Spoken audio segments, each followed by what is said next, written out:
El Código da Vinci es una fascinante novela de caballería en la que una dama y un caballero de nuestros días parten en busca del Santo Grial. Este bestseller mundial ha vuelto a poner de actualidad un tema eterno. La Europa del siglo XII asistió a un despertar espiritual sin precedentes. En plena Edad Media, San Bernardo, creador de la Orden del Temple, impulsa un culto a la Virgen que le otorga la dimensión de una verdadera diosa. En honor a ella se construyen las asombrosas catedrales góticas. Los templarios traen esotéricos secretos de Tierra Santa y se convierten en un poder paralelo al de los reyes y al del propio Papa. Mientras tanto, en el sur de Francia, los herejes cátaros desafían a la autoridad corrupta de la Iglesia romana. Las mujeres obtienen allí una posición social y un poder que les es negado en el resto del mundo. Los trovadores abren la mente medieval a nuevas formas de pensamiento mientras difunden por toda Europa el ideal libertario del amor cortés y hacen de la dama un objeto de veneración. Es precisamente en este contexto donde de pronto surge una poderosa leyenda que va a sobrepasar todos los mitos occidentales precedentes. Una leyenda que es difundida por los romances de caballería a partir de las cortes de la bella y muy libre Leonor de Aquitania. Está centrada en torno a los caballeros de la tabla redonda y a su búsqueda del Santo Grial. ¿Pero qué era ese místico objeto? ¿Por qué se dice que beber del Grial proporciona la inmortalidad, la sabiduría y la sanación? ¿Se trataba de la copa usada por Cristo en la última cena? ¿Contenía acaso su preciada sangre? Y si es así, ¿por qué consideraba herética la Iglesia un mito relacionado con lo que podía ser su más sagrada reliquia? ¿Se inspiraba en antiguas creencias paganas? ¿O tal vez representaba todo eso y mucho más? En compañía de los más prestigiosos especialistas en la materia, intentaremos aproximarnos al misterio del Grial. Veremos que su poderoso influjo se ha extendido desde los templarios y los rosacruces hasta las SS nazis, que pretendían servirse del Grial en su siniestra misión de purificar la raza aria. Y descubriremos que quienes hoy mantienen viva la búsqueda del Grial no ven en él un objeto material, sino el símbolo de la divinidad dentro de nosotros mismos.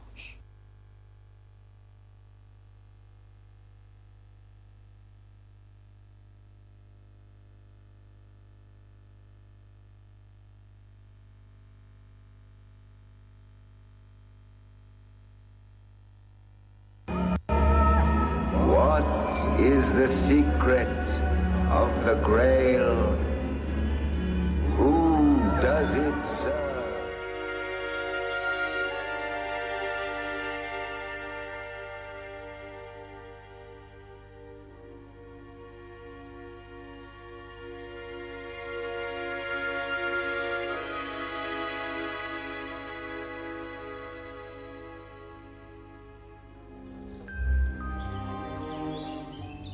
Me envió aquí una orden secreta de Inglaterra a la que pertenecí en otro tiempo. Me pidieron que buscase el lugar donde había sido destruida una hermandad de la Edad Media. Y él dijo: estamos en 1937, el año del Grial, y he estado esperándole. ¿Ha encontrado muchos buscadores del Grial? Sí, muchos. Llegaban en hordas de todas partes y con ideas muy diferentes. El Santo Grial, la Edad Media, un desafío y una crisis para la Iglesia. Una guerra brutal y sangrienta largamente olvidada y un castillo en el sur de Francia. La escena de la tragedia, Montségur.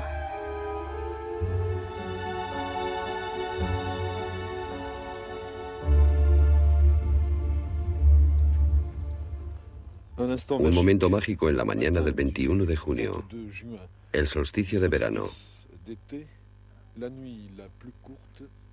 A la noche más corta del año sigue el día más largo. En ese momento especial, el sol sale en Montségur y sus primeros rayos penetran en el castillo. Montségur, el último refugio de los peligrosos adversarios del catolicismo. Montségur, el templo del sol para algunos, para otros, el castillo del Grial. El Grial parece tener tantas interpretaciones como buscadores. ¿Existió de verdad o es un símbolo de otros grandes secretos, la búsqueda de algo más? Este fue el principal misterio de la Edad Media. Para algunos era el Santo Grial. Otros hablan del tesoro oculto del Temple. Para mí es el Arca de la Alianza. No había ninguna reliquia religiosa más preciosa que el Arca de la Alianza. En el siglo XII, los templarios comenzaron su búsqueda. Con este objeto en sus manos, nadie los detendría. El escritor Graham Hancock siguió el rastro de los caballeros templarios por Etiopía y ante el guardián del arca.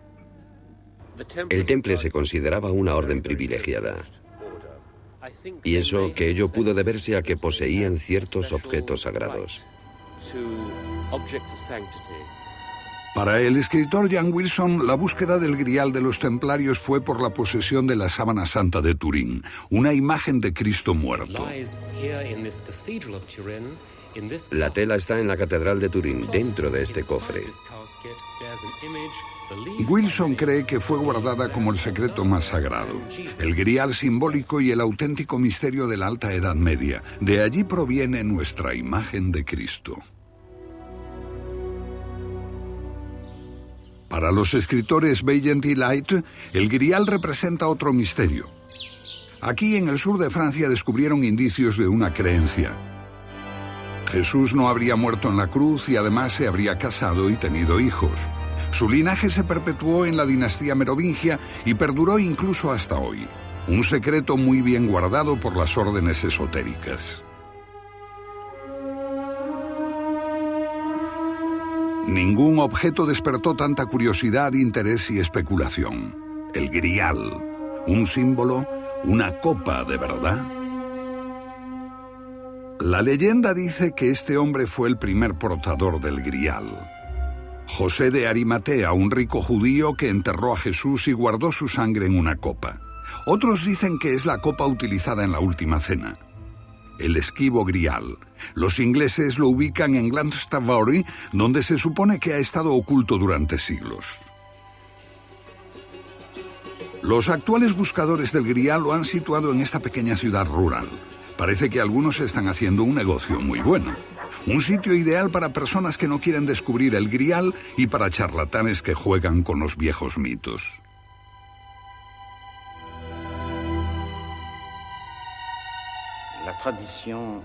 En la tradición celta, a José de Arimatea se le considera el tío abuelo de Jesús. Esta historia se corresponde con las leyendas gnósticas que llegaron hasta nosotros a través de los evangelios apócrifos.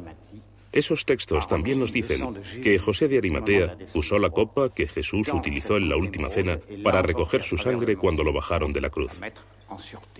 Para llevar dicha copa a un lugar seguro, José de Arimatea viajó a la Armórica en Bretaña y a Glastonbury en Gran Bretaña, donde, según la leyenda, el Grial fue enterrado en una colina.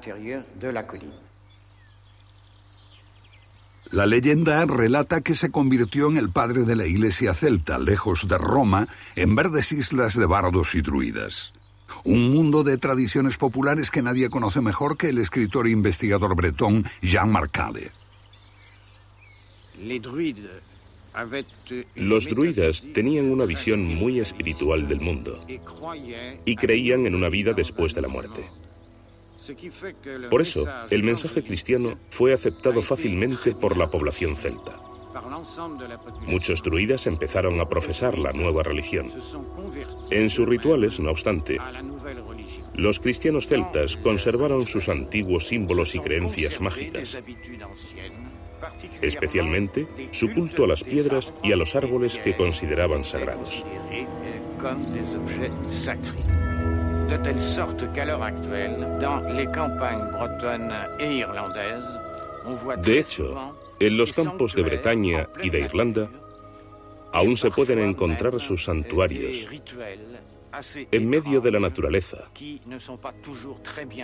y vestigios de extraños ritos.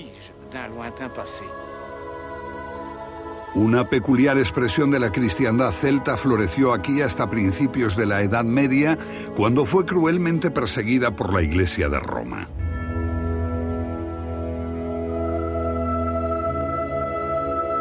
La historia afirma que esto arruinó la abadía erigida sobre el sepulcro del rey Arturo, pero es dudoso que él haya estado alguna vez aquí.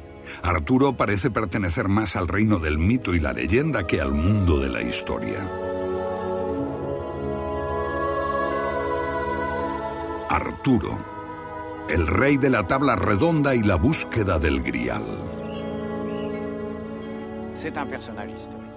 Arturo fue un personaje histórico, pero no un rey. Era un líder guerrero, un general en la tradición romana, probablemente ataviado como un centurión, y se unió con las tribus británicas en su lucha contra los invasores sajones. Obtuvo un importante éxito militar cerca del monte Vado, al suroeste de Inglaterra, y protegió a los bretones del dominio sajón durante 50 años. Podría ser que Arturo hubiese empezado su campaña desde el sur de Cadbury, en esta colina fortificada que data de la época romana. Pero aparte de las antiguas crónicas y de la tradición oral, no hay rastros de sus hazañas históricas, y estos trabajos no hablan de Arturo ni del mago Merlín.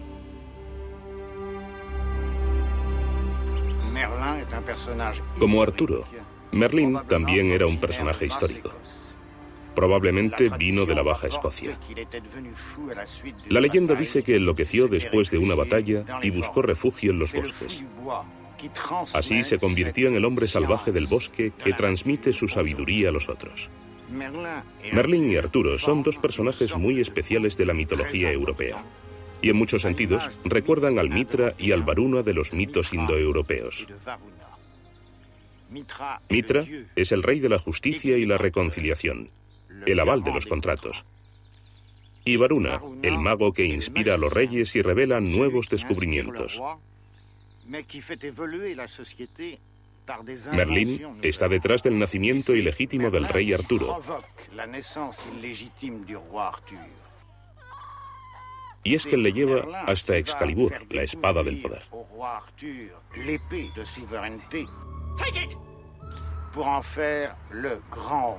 Para convertirlo en el gran monarca que se espera restaure el poder y la grandeza del reino.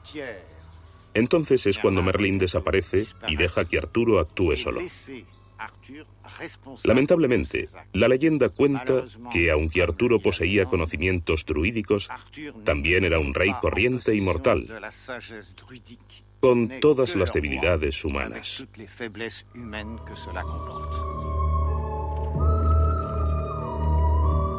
Arturo recibe la espada Excalibur y el poder de una mujer, la Dama del Lago. Pero todo se derrumbó cuando los perros de la guerra se desataron y el país quedó devastado y yermo.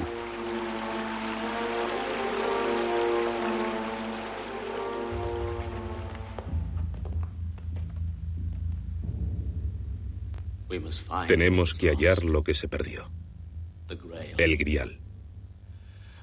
Solo el Grial puede restaurar la fertilidad perdida. Busquen por todas partes. Solo el Grial puede redimirnos. Hallar el Grial o morir. The king has spoken. I will ride forth in the name of that quest. We will find this Grail or die.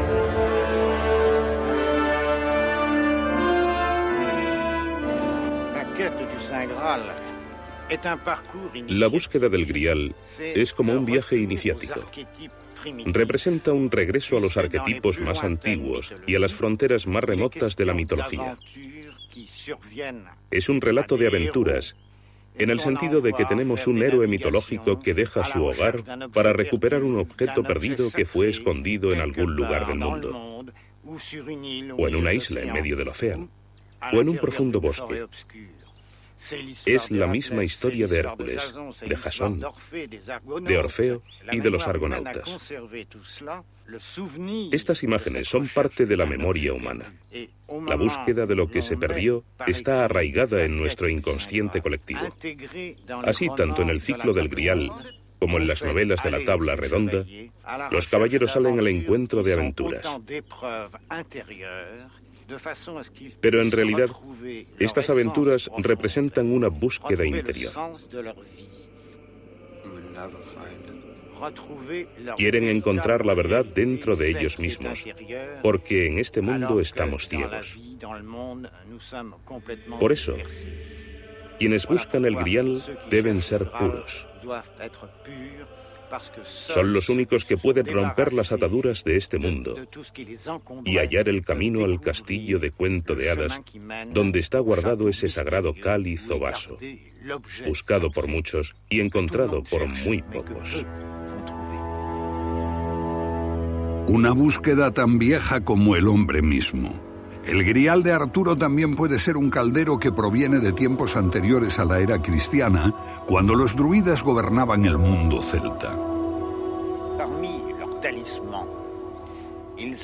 Uno de los objetos mágicos de la mitología celta era un caldero que fue traído de unas islas situadas en el lejano norte. Este caldero ofrecía alimento sin fin a quienes lo merecían y fue considerado fuente de inspiración divina y de renacimiento.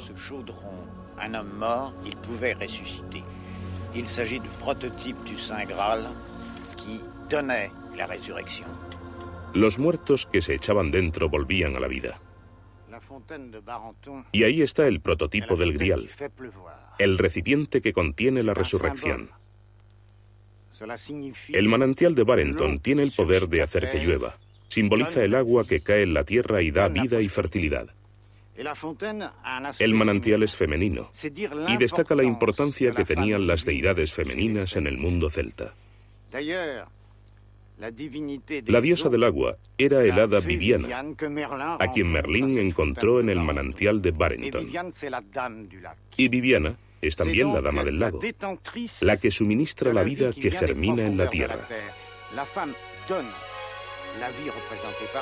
La hembra da la vida, simbolizada por el agua, así como el calor y la energía, simbolizados por la luz del sol. Así converge con el Grial, porque el Grial es un vaso guardado por una mujer y contiene una bebida que brinda inspiración, inmortalidad, sabiduría y sanación. La sangre de Cristo en términos cristianos. El agua que brota de la tierra en términos paganos. Pero estamos ante el mismo símbolo. Durante 10 años y un día lo buscó. ¿Es mucho? Pero dime, ¿has encontrado lo que buscas? No he encontrado nada, solo dolor y muerte. Morgana es la madre tierra, la diosa madre, guardiana de los misterios del pasado. ¿Has buscado mucho? Los hombres no se merecían poseer ese poder ni ese conocimiento. Ella es la Madre Divina que ama y alimenta a sus hijos. Bebe y ven conmigo. Este es un mito de tiempos inmemoriales, un mito casi perdido, pero que más tarde sería transmitido por los poetas celtas y adoptado por la imagen cristiana del Grial. Por esta razón, el Grial está hoy con nosotros. No podemos olvidar lo que significa la gran madre de los tiempos precristianos, la diosa primigenia, que nos hace conscientes de nuestra inmortalidad. Ese misterioso Grial perdido en un castillo, en lo profundo de un bosque o en una isla en medio del océano. Pero hay otra tradición, y nos dice que la historia fue diferente.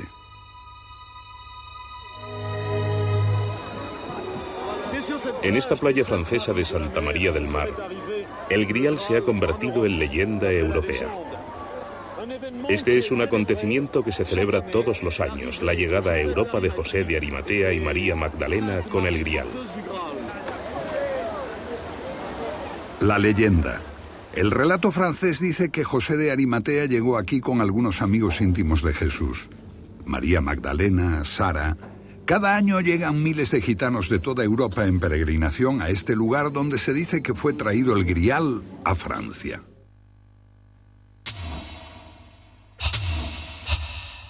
Y también aquí estalló un viejo conflicto dentro de la cristiandad y hubo una guerra.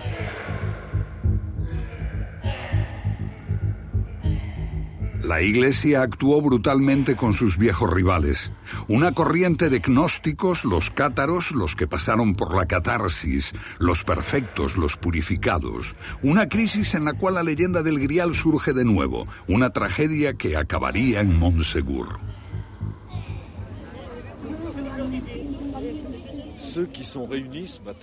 Quienes se congregaron aquí esta mañana, a los pies del castillo de Montsegur, han venido a conmemorar un acto de barbarie cometido hace 750 años. Después de un asedio que duró 10 meses, 250 perfectos que bajaron del castillo fueron quemados vivos en ese lugar. Este suplicio de Montsegur acabó con los cátaros. La mayoría de estos hombres y mujeres eran descendientes de soldados y también familias que durante 10 meses lucharon y resistieron el asedio católico a Montsegur. Esta gente protesta ahora contra la intolerancia que acabó brutalmente con el catarismo. El catarismo nació en la Edad Media, pero tiene raíces tan antiguas como el catolicismo.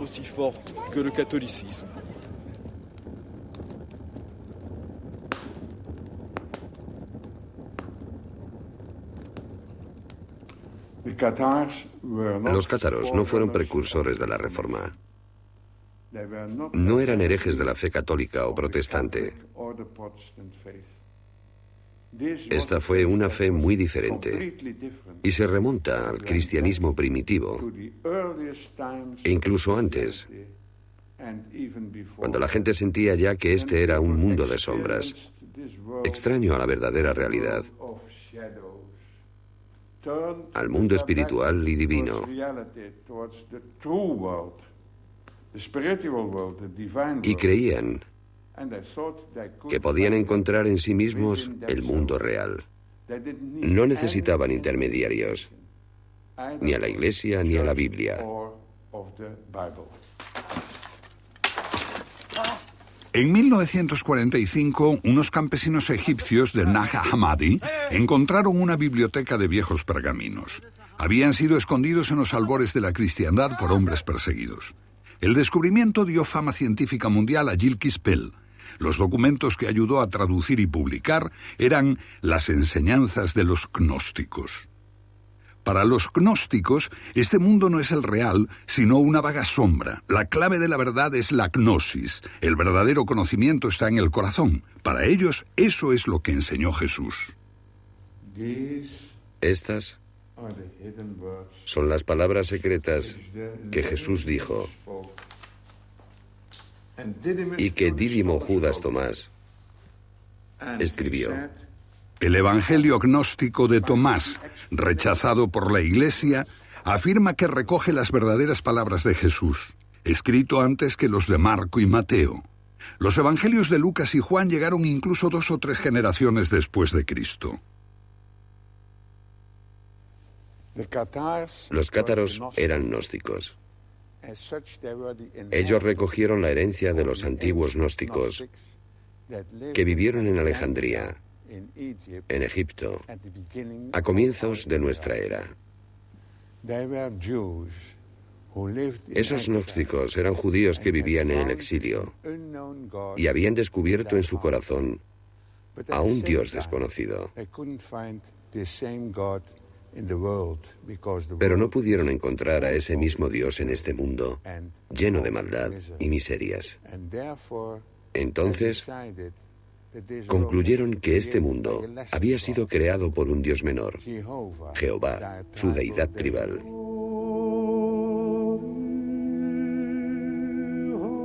El mundo era un infierno. No puede ser la obra de un Dios bueno.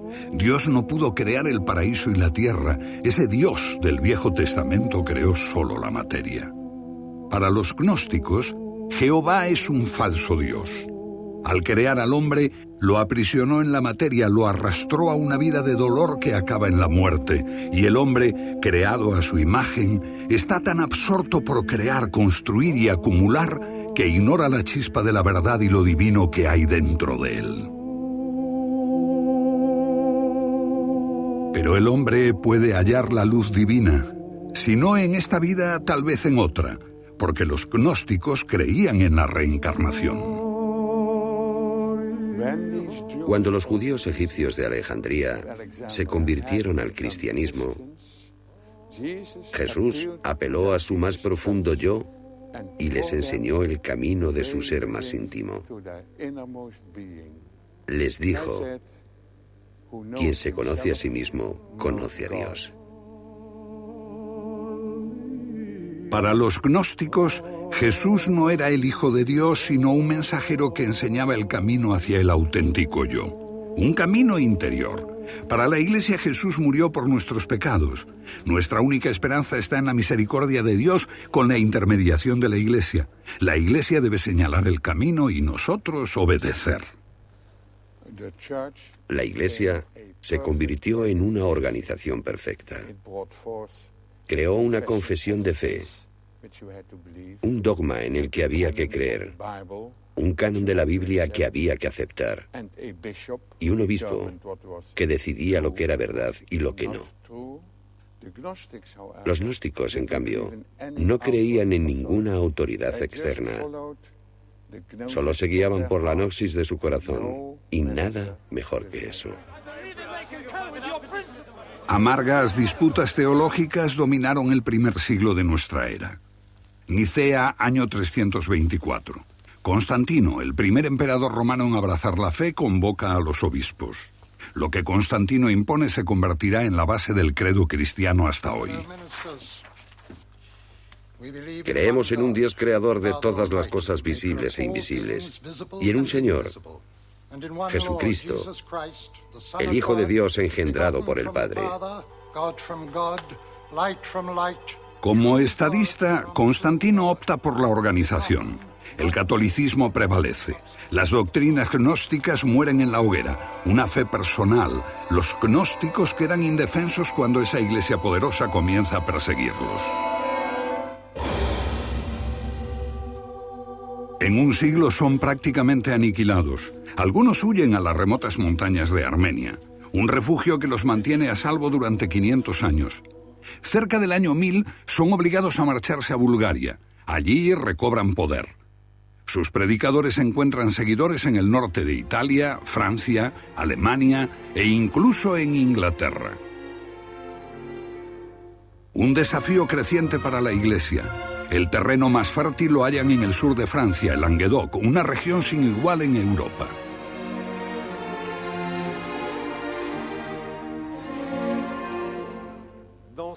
En aquella Europa sumida en la oscuridad de la Edad Media, el Languedoc ocupaba un lugar muy especial. Era un país rico y también un país libre donde florecía el arte y se cultivaba la literatura. Aquí, en Toulouse, se creó la primera Academia de Juegos Florales, que cada año premiaba a los mejores poetas. En los años oscuros de pronto surge la poesía, la literatura, la canción. Florece el comercio. El mundo musulmán se abre a nuevas ideas. Con palabras y canciones se proclama la libertad del hombre. Libre de las garras de un clero ignorante y codicioso, aquí sale a la luz el gran desafío a la Iglesia. Este es un mundo donde el hombre llega con un mensaje de simple amor espiritual. Son llamados los cátaros, los que han sido purificados. Rechazan la riqueza y el matrimonio, llevan vidas de austeridad que pocos pueden seguir. Pero en un tiempo en el que los hombres no importaban casi nada, ellos enseñaban un camino individual hacia Dios. Y eran recibidos con los brazos abiertos en las cortes, en un mundo que anhelaba la pureza y la libertad de espíritu.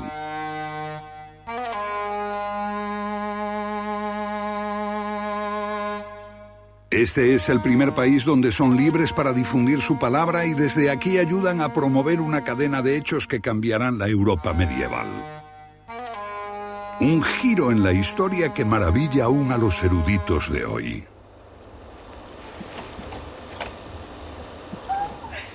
Un mundo totalmente agriado por la violencia masculina, de pronto sufre la conmoción de algo inesperado. El espíritu hace su reaparición en Europa y descubrimos que hay mejores cosas que matarnos unos a otros. Levi Strauss lo expresaba magníficamente cuando dice que en el siglo XII Europa perdió su gran oportunidad de permanecer femenina y optó por un profeta con barba. Este profeta barbudo simboliza el poder patriarcal, apoyado por la Iglesia y por la ley sálica. Esta es la ley que no permite a las mujeres que hereden e impone que solo los hombres puedan reinar. Es ley en toda Europa, con una sola excepción, el sur de Francia. En Aquitania no regía la ley sálica. Por eso Leonor de Aquitania pudo heredar un gran país. Se convirtió en su dueña y señora y se casó con el rey de Francia, que tenía muchas menos tierras. Pero después de 15 años a su lado, tuvo que anular el matrimonio porque él era como un monje. Esto fue escandaloso en aquellos tiempos, pero mayor escándalo fue su posterior matrimonio con Enrique II, heredero del trono de Inglaterra. Los recién casados reinaban en unos dominios que se extendían desde las fronteras de Escocia hasta los Pirineos, y en los cuales se daba cita una gran variedad de culturas, lenguas y gentes. Para mantener unido este reino, Leonor tuvo una idea fantástica. Se valió de la antigua saga celta de Arturo y el Grial para crear una ideología nueva en todas sus tierras. Un rey y una reina, Arturo y Ginebra, regían una corte feliz, apoyados por señores que eran iguales entre sí. Y Leonor encargó a los poetas de la corte dar forma a esa ideología y componer textos, melodías y epopeyas como la de Tristán e Isolda. Hombre y mujer iguales. La semilla cae en tierra fértil. Los cátaros, que respetan al individuo y reconocen a las mujeres como sacerdotes, al igual que los hombres, preparan un nuevo espíritu en este país de trovadores. Los poetas empiezan a alabar a las hijas de la aristocracia cátara en busca de lo divino. En un tiempo en que no interesaba el amor, de pronto se canta al amor espiritual y al amor carnal. Los trovadores abren la mente medieval a nuevas formas de pensamiento mientras difunden el amor cortés por Europa y hacen de la mujer un ídolo. Este es el clima en el que finalmente surge un nuevo mito, la aventura de la búsqueda del Santo Grial. Esta aventura tendrá múltiples versiones, hasta la más completa, la de Wolfram von Eschenbach. Dichas versiones se extenderán por toda Europa, desde castillos como estos, que llegaron a ser auténticas cortes literarias.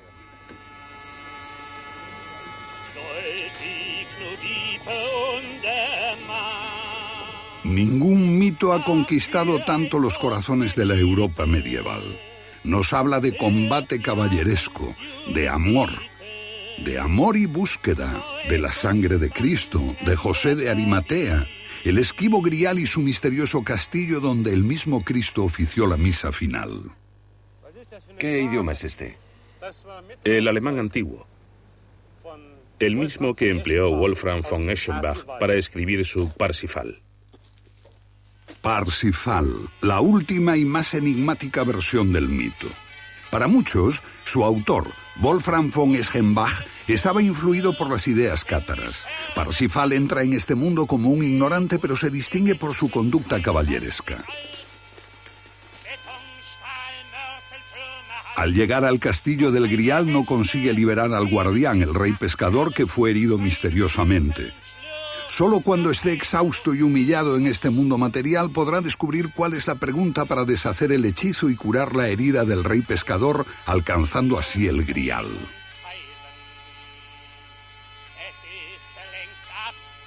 Es el camino que conduce a la pureza, un camino hacia lo divino, y después de los cátaros otras ideas se pusieron en marcha.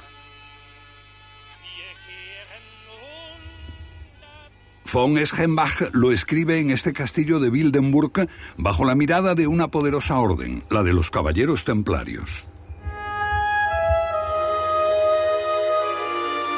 Dedicada por el Papa a los cruzados, ellos han buscado otras creencias. las ideas gnósticas que subsisten en Oriente Medio y que pueden haber llegado a preservar los secretos más ocultos de la Iglesia. Wolfram von Eschenbach y las historias templarias del Grial. Eschenbach menciona a los templarios como los caballeros del Grial, ¿verdad? Sí, él codificó estos secretos en sus epopeyas, donde Parsifal permanece siempre puro. Por supuesto, también los templarios tenían sus secretos. La orden tenía un estatuto secreto. Y sin duda también debían haber poseído conocimientos y cultos secretos. Und geheime Kulte gegeben haben, aber nur für die Initiierten, das heißt für die oberen Ränge des Ordens. Hay, en efecto, unas ruinas templarias muy cerca, llena de pasadizos, Bromberg.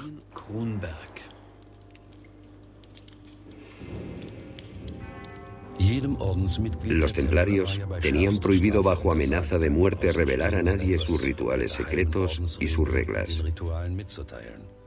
Y sus castillos, casi todos en ruinas, eran extraterritoriales. Tenían un estatus especial, como si pertenecieran a otro poder religioso y secular. ¿Por qué era todo tan secreto si no tenían nada que ocultar?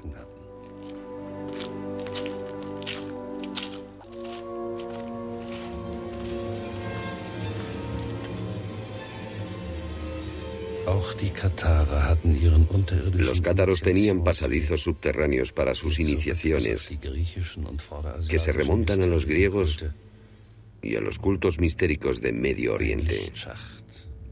Un rayo de luz podía haber iluminado un culto aquí, un encuentro secreto con el nuevo Dios. Los templarios y los cátaros podrían haber adorado al mismo Dios en lo profundo de la tierra. ¿Era este un lugar para realizar ceremonias de iniciación en el misterio del Grial? Especulación: una iglesia templaria en Montsalvat, en los Pirineos.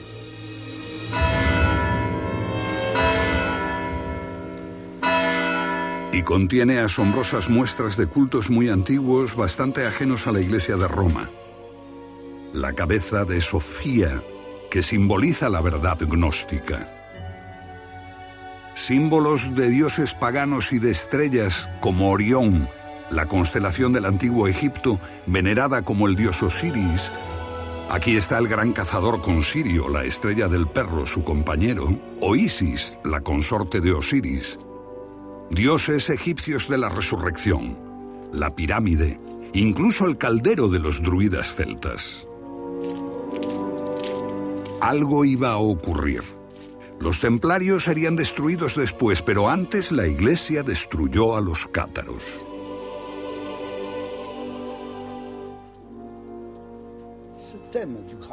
El tema del Grial surge en el mismo momento en que la Iglesia estaba intentando solucionar una serie de problemas, en particular el relacionado con la Eucaristía. Y no es casualidad que el ciclo completo del Grial se forme en 1215, cuando el Concilio Laterano proclamó la transubstanciación. Esto significa asumir como dogma el misterio por el cual el pan de la hostia y el vino realmente se transforman en el cuerpo y sangre de Cristo, algo en lo que no creían los cátaros.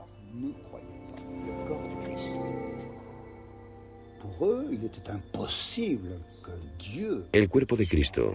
Para ellos era inconcebible que Dios pudiera reencarnarse en un cuerpo vil y material, un cuerpo humano, una creación diabólica.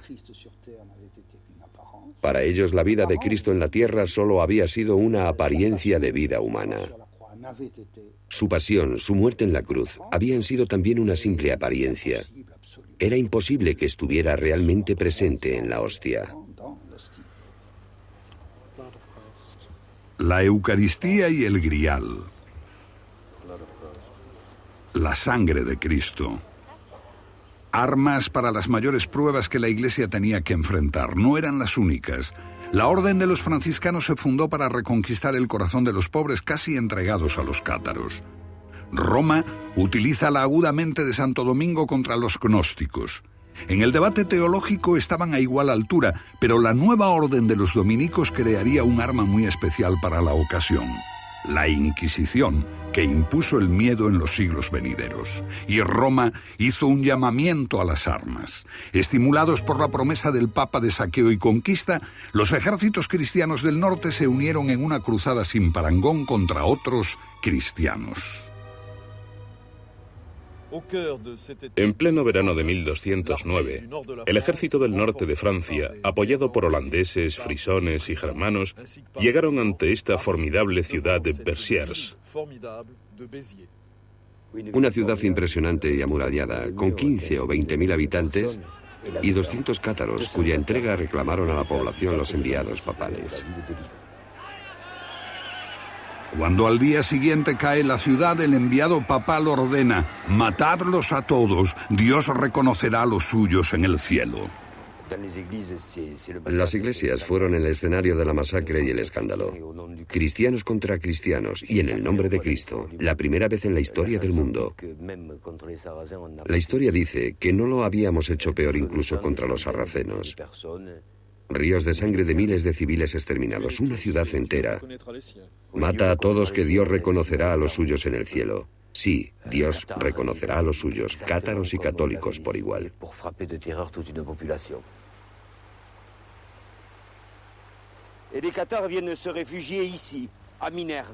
Algunos cátaros se refugiaron aquí en Minerva, un pequeño pueblo en las montañas que parecía inaccesible. Y se repitió la segunda gran tragedia de las cruzadas. Esa vez fue el suplicio en la hoguera. Al rendirse, se pidió a los cátaros que apurasen de su fe, pero respondieron que no, tenían que ser quemados. Era la ley de la Iglesia. Allí, en aquel prado, se apiló la leña. Serían arrojados en ese lugar, pero decidieron saltar ellos mismos. Estaban convencidos de que su martirio les conduciría directamente al cielo, a la divinidad.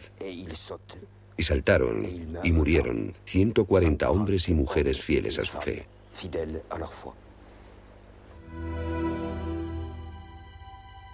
Por todas partes se alzan las hogueras. En el Languedoc, pero también en las tierras del Rin, en Alemania.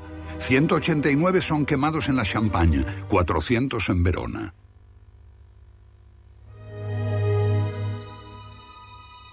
El Languedoc, la región más rica de Europa, es pasada a cuchillo. Languidece bajo un siglo de cruzadas y persecuciones mientras la Iglesia maldice a los cátaros.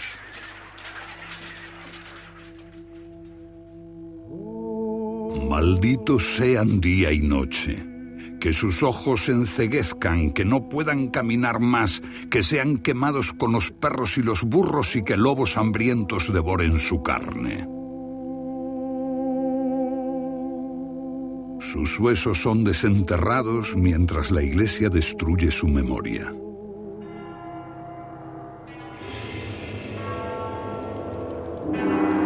Pero es la Inquisición la que destruirá el espíritu del Languedoc. Hasta el pueblo más pequeño, cada granja es escudriñada. Se le dijo a la gente: bien, probadnos que sois sinceros. Traicionad a vuestros padres. La traición se institucionalizó y toda esa sociedad se derrumbó.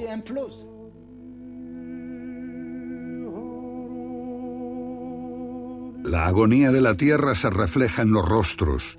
No obstante, deberán pasar 100 años antes de que muera el último cátaro. El Languedoc está exhausto, su gente literalmente diezmada. La oscuridad durará siglos. En Montségur, la montaña refugio de los cátaros, la tragedia llega a su clímax. El asedio acaba tras 10 meses. Pero poco antes, un líder cátaro y 3 hombres atraviesan las líneas enemigas y desaparecen en los centenares de grutas de las proximidades. Lo que transportaban sería motivo de rumores durante siglos. ¿Tesoros? ¿O solo medios de salvación y la esperanza de preservar su fe? La leyenda diría más tarde: ¿el Santo Grial?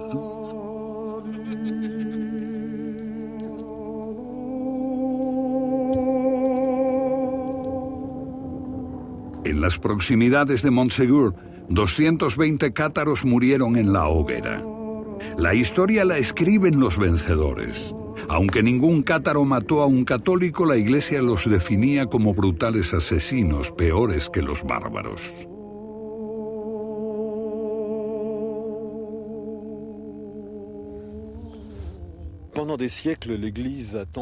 Durante siglos, la Iglesia trató de que la gente olvidara las hogueras y el catarismo. Pero desde hace unos 50 años, Montsegur surgió del olvido, salió de la oscuridad, gracias a los poetas y a los historiadores, pero también a las sociedades esotéricas afines al catarismo.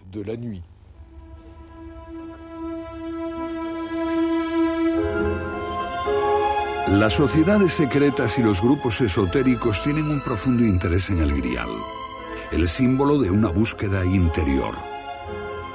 De ese ambiente proviene Antonin Gadal, autoproclamado profeta de los cátaros y residente en las proximidades de Montsegur. Cuando era joven, el inglés Walter Burkes estuvo cerca de él. Él dijo: estamos en 1937, el año del Grial, y he estado esperando tu llegada. Fui enviado aquí por una orden secreta de Inglaterra. Se me pidió que encontrase el lugar donde fue exterminada una hermandad de la Edad Media. Y leí varios libros sobre ello, particularmente a Maurice Magré, que mencionaba un conmovedor detalle: cómo la hermandad fue finalmente emparedada en esta cueva. Unos 500 cátaros murieron en la oscuridad. Sus huesos se encontraron 250 años después. Los huesos resultaron ser prehistóricos, pero Gadal está convencido de que los últimos cátaros se refugiaron aquí. Él descubrió piedras simbólicas, grutas para ceremonias de iniciación. ¿Visionario o demasiado fantasioso? Pero las revelaciones de Gadal fueron ávidamente asimiladas por otro visitante a comienzos de los años 30, un joven alemán. Otto Rahn, hijo de un país desgarrado por el rencor de una guerra mundial perdida y sueños de gloria y grandeza wagneriana.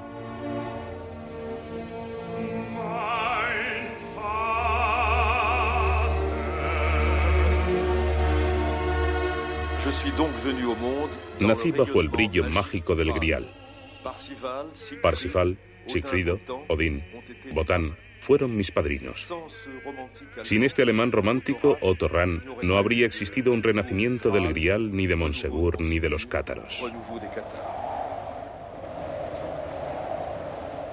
Otto Rahn, inspirado por Gadal, explora con esmero las grutas y montañas próximas a Montsegur y publica un libro, La Cruzada contra el Grial.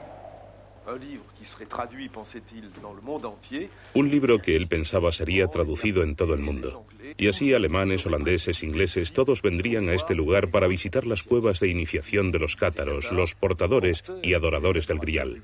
El autor de este libro maravilloso sabía que Montsegur era el auténtico castillo del Grial. Sacado de contrabando de Montsegur, la noche antes de su caída, el Grial fue escondido en las grutas cercanas, dice Rahn. Otto Rahn visita con frecuencia a la familia de Christian Bernadotte y Bernadotte queda fascinado por el alemán. En su doctrina, el partido sería inmutable y su organización fuerte como el acero y como una orden en todas partes. Hitler funda su imperio con la intención de que durase 1000 años. Pocos se dieron cuenta de que su proyecto se inspiraba en la ideología mistérica y el ocultismo. Su principal exponente fue un hombre de inmenso poder, Heinrich Himmler, Führer de las SS, el jefe de la Gestapo. A Himmler le gustó el libro de Rahn, quedó fascinado por el Grial, y Rahn fue admitido en las SS como miembro del equipo de Himmler.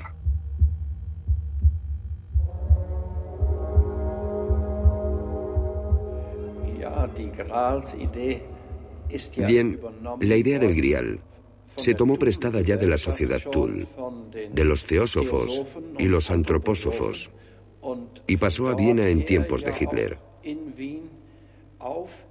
y también a Himmler.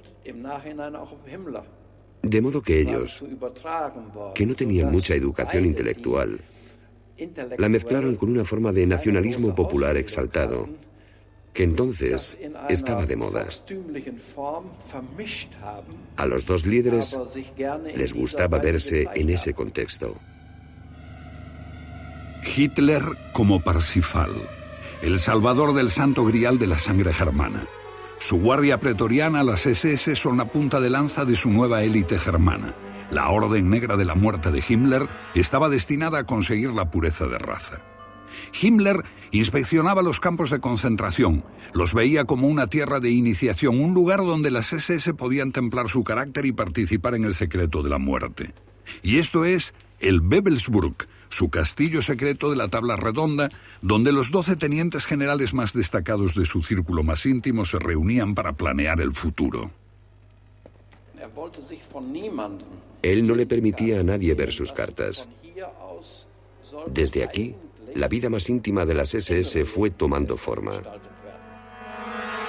En torno a este sol negro, los elegidos de Himmler hacen planes sobre el futuro oculto de los nazis. Wewelsburg será el centro de las SS. Su forma evocaba la lanza sagrada que hirió a Cristo en un costado. Y en los ocultos laberintos del pensamiento nazi, Otto Rahn servirá de ayuda para unificar ese mito con el Santo Grial e integrarlo en una fantasía de culto germánico y nueva caballería.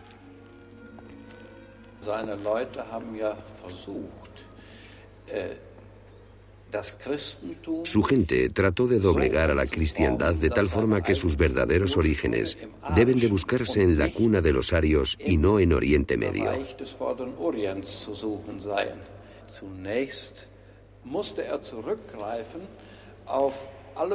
Por eso tuvieron que recurrir a toda clase de ideas ocultas e ideologías que habían proliferado en Europa. La búsqueda del Grial, por ejemplo.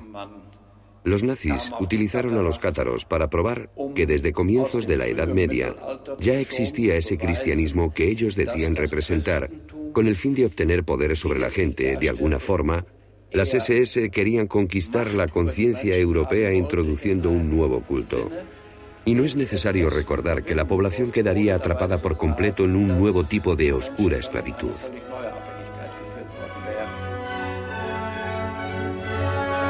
En las cercanías de Exterstein se construyó un lugar de culto donde los nazis representaron el dragón como al demiurgo malvado que creó el mundo, Jehová amenazando al Cristo gnóstico. Lo que le gustaba a Himmler del libro de Rahn era encontrar gnósticos que rechazaran al Dios judío del Antiguo Testamento y se liberaran de la Iglesia. Durante varios años, Rahn formó parte del personal del Reichsführer Himmler, pero decepcionará a su jefe. Él se resigna a pesar de las cartas que prometen una retribución.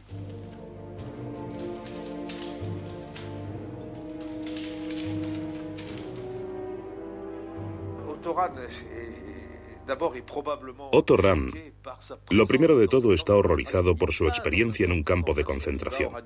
Él va a Oranienburg, a Buchenwald, a Dachau y presencia los crímenes. No ve las cámaras de gas, pero sí la brutalidad y el horror. Probablemente esto supone un gran trauma. Y luego le envían a aquellas infames casas de Leversborn, donde jóvenes muchachas arias, hermosas, todas rubias, ofrecen sus cuerpos para parir niños. Todo esto le horroriza profundamente.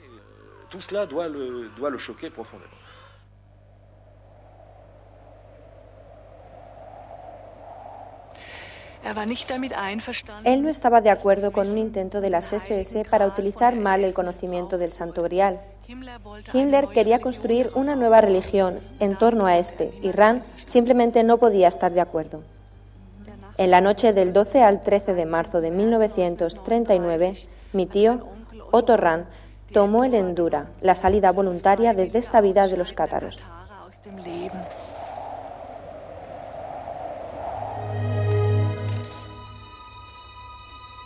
Pero el interés volvió a despertarse.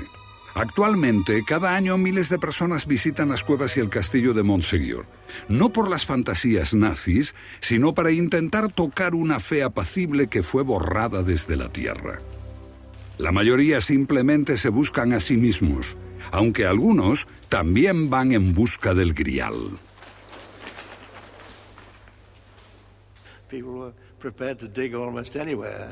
La gente estaba preparada para excavar casi en cualquier lugar.